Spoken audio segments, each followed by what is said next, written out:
Today, I've got a great awareness exercise for you. It's similar to the previous exercises we did, where we didn't focus on your problems yet, but rather on learning the basic awareness skills you'll need for processing them. So grab a drink if you want, get comfortable, and let's do this. Oh, and please don't do this exercise while you're driving, operating machinery, or doing anything that requires your attention. I want to begin by telling you about a flight I was on from Portland to Los Angeles. The guy sitting beside me was fully immersed in his digital reality. He was typing on his laptop, texting on 2 phones at once, listening to something on headphones, and watching a movie, all at the same time. He was a master multitasker, and I envied him because I can't walk and chew gum at the same time. For me, life is about directing my focus to singular activities and going deeply into them.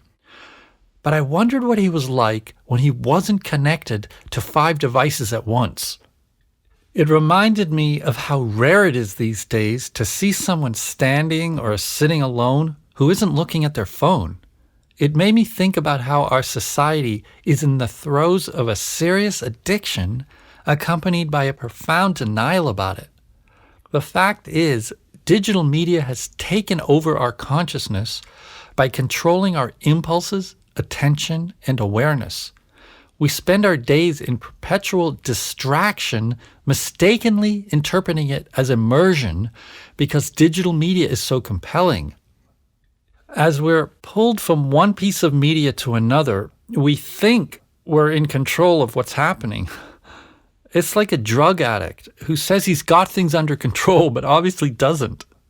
Only this is way more subtle and insidious because we also get so much benefit from it, and this blinds us to our addiction.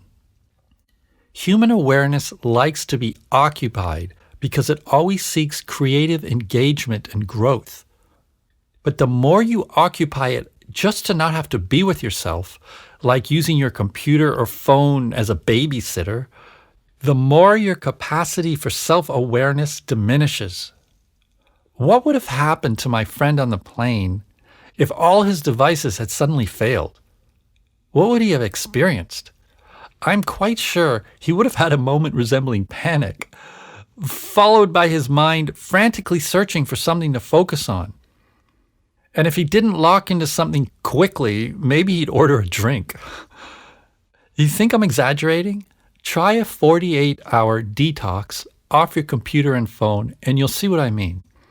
All sorts of restless energy and unlived parts of yourself will surface, and you might not know what to do with them. One of my clients described his experience of a one-day detox as a horse escaping the stable. All day, his mind bounced from theme to theme. He felt out of sorts, lost, uncomfortable, and had the constant feeling that he was missing out on something. He had lost his sense of self without realizing. His ability to direct his inner focus and engage with his own process had atrophied. Now, don't get me wrong, human consciousness wasn't higher before we had digital media. In fact, in some ways, it was lower because we had less access to information and therefore knew less. But what's changed is our capacity to inhabit our beings, to know what we really feel, and to focus inwardly independent of the external world. There's been an explosive growth in rates of depression and anxiety in the last 10 years, especially among teens and young adults. And the reason is that people have lost contact with themselves without realizing it. We're living in a world dictated and controlled by external forces that encourage us to abandon ourselves.